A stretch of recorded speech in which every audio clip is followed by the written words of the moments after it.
Hi everyone. So, I think it was very clear from Brendan's talk earlier on, automation is here, and that means changes for us.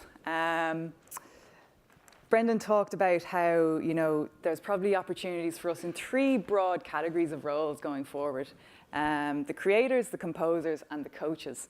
And I was particularly interested in this middle one of composers. So these were described as people who had a very deep understanding of a customer and composed valuable experiences for that customer. And it reminded me as well of the rhetoric that we are reading at the moment, in terms of what's the future of marketing. And the answer seems to be it's very much in this customer experience area. That's where we're all kind of moving towards. And I know there are marketers here in the room now whose companies are already moving in that direction, away somewhat from traditional, marketing and towards this idea of customer experience and optimizing that. I'd love to get a sense actually from all of you in the room. Have you noticed this kind of shift in your teams and your businesses where you're kind of not being asked so much about impressions, reach and likes, but more about the language of retention and personalization and optimizing customer experience? Has this kind of raised its head? Yeah. And if you have your hands up there, you're obviously in very good company. So Danielle and Lorna spoke earlier about Amazon and their customer-centric vision for Amazon, and they've built Amazon all on this focus on the customer and creating valuable, personalized experiences for them. And that's made Jeff Bezos the richest man in the world while they were at it. If you've shopped on Amazon, you'll be very familiar with the personalized recommendations that you get. Again, this is all just based on your data to give you a better shopping experience. I thought this would be a nice way to give you a little insight into me. But I have to start by saying that's not a giant loo roll up there. 6 of them, no less. No, that's just tape. But the rest of it's pretty spot on. Like, I do risk my life every day cycling into Wolfgang. I am one of these mad CrossFitters. And I suppose, like any proper millennial, I do love to read or buy up a load of insightful business books, and then, of course, not read them. But it's not just Amazon who are doing this really well, looking at customer data to create personalized experiences. A lot of the biggest brands in the world are absolutely chasing this as well. And I just, actually, to illustrate that, would like to try something. If people wouldn't mind taking out their phones and maybe opening up their Instagram. I'm sure most of you have Instagram on your phones. So just have a little look through your feed there, just get your updates. And then what I'd like you to do, once you've taken in some of that, is to swap phones with one of your neighbors and have a look in at their feed.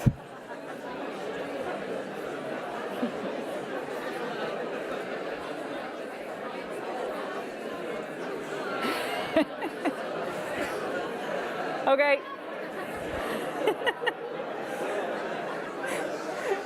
So you can pass your phones back now.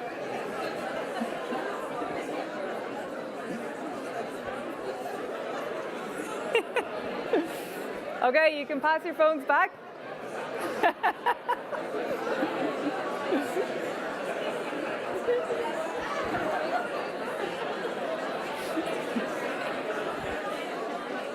All right.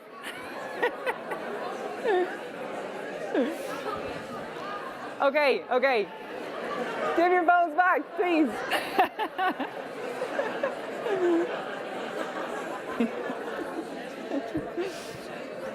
So, okay. The point I'm trying to make there is, I would say none of you saw the exact same thing, obviously, on the second device as you saw on your own device. What a conversation starter, Jesus. But the point is, it's your own personal experience on your feed based on data. And yeah, that was mad, okay?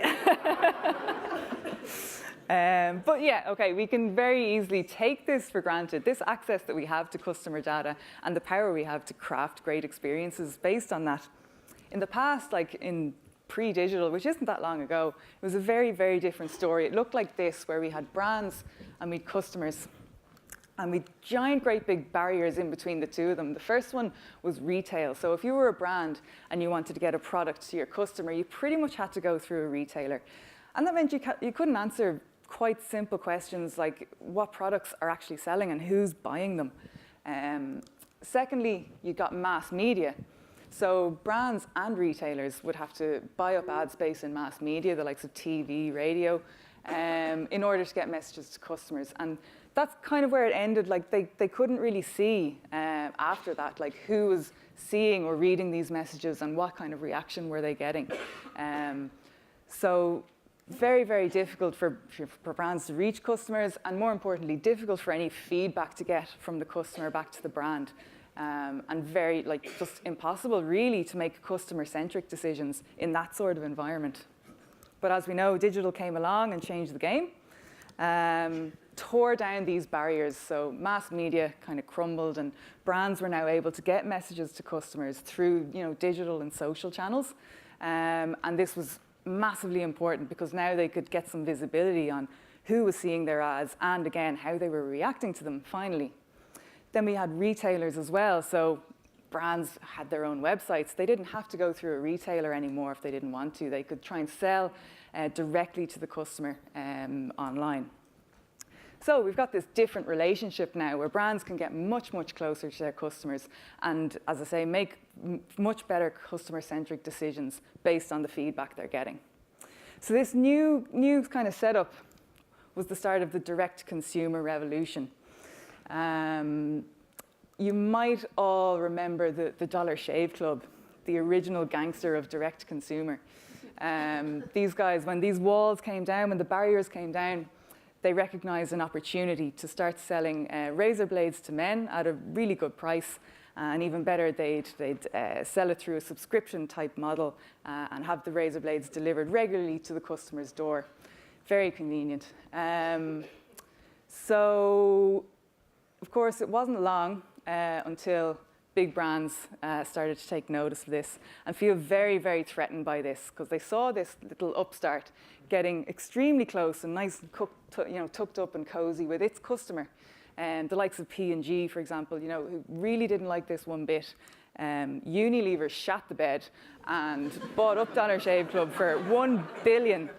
So like a massively inflated price, $1 billion. So just to show the kind of the threat that was felt there from the big players that would have been massive in the previous era of retail and mass media. Similarly, Voya, like great success story in Ireland as well. Like Voya did the same thing, taking on P&G with its organic skincare brand, selling directly to customers. And they're very proud of the fact as well of how they jumped on the digital and social channels to have conversations with their customer. And these conversations would inform what products they'd actually develop next. And as a content marketer, like I can't overlook Netflix, and they're masters of how they use their data to craft amazing content and content viewing experiences for their customers. The example you might be familiar with, or maybe not, is how they ended up to be so lucky to end up with a hit like House of Cards. Well, the thing is, it wasn't luck. It was based on their knowledge and understanding of the customer through the data that it had. So there was an opportunity to remake House of Cards, the UK TV series. So they had a look at their data and they said, okay, David Fincher's being proposed as the director of this. Let's have a look and see how our audience reacts to David Fincher. So they looked at his recent film, The Social Network, at the time and said, this was actually really well watched by our customers. This is great. They watched it right through from beginning to end. That's a really important signal for us. Secondly, this same audience were really good watchers of the original House of Cards as well, which had been on Netflix. So that was getting really interesting for them. And the same audience, again, had a very strong affinity for Kevin Spacey films and other David Fincher movies. So when Netflix put all these pieces together, it wasn't a case of if, it was just how much. And they signed up, they were so confident, like they didn't sign up for your pilot or 6 episodes. They signed up for 2 full seasons, which is 26 episodes. And they said they weren't even worried about a marketing budget for this. They said they just knew their customers were going to love it. So yeah, Netflix, they go through that process over and over again, and that's how they keep creating the hits. This is the kind of data that we share with Netflix every time we sit down and turn it on in the evening. And the thing is, like, if Netflix got us in a room and asked us, anything you like, what content would you like us to create next for you? We probably wouldn't be able to tell them. Through our behavioral data, Netflix knows us better than we know ourselves. And they know that this is a massive advantage for them. It's a huge competitive advantage, and they're very secretive about their data, and that's why. So here's the thing. Digital marketers have that exact same competitive advantage that Netflix has. We know what people do when no one's looking. And it's really, really important. So imagine that you wanted to, find out some insights about your customer or about your market. A good place to start would probably be the traditional, scientific research process. It works. There's no point in changing that. It's solid. Looks kind of complicated, though.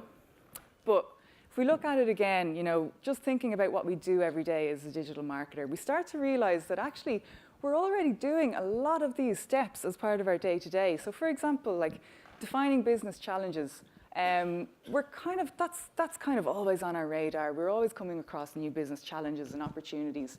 Developing hypotheses, we're kind of always sitting there thinking, yeah, I think if I did this, that might happen. Defining the audience, we know who our audience is. We're in our research instruments every day, our ads platforms, our analytics platforms.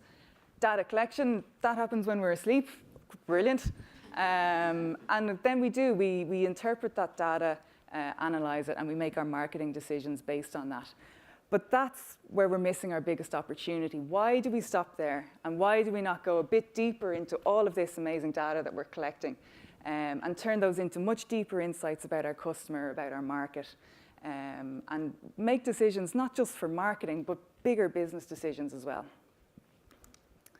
So this big opportunity that we're missing, and from talking to you guys as well, this is why we've launched Wolfgang Intelligence. It's our digital market research offering. Essentially, it just allows us to use our digital marketing skills to get customer-led insights, to carry out really valuable research. These are some of the types of projects we're talking about. We've done some of these with clients already, and we're discussing with others. So research to help inform product development, marketing opportunities, customer trends, customer attitudes, or competitive advantage, so for example.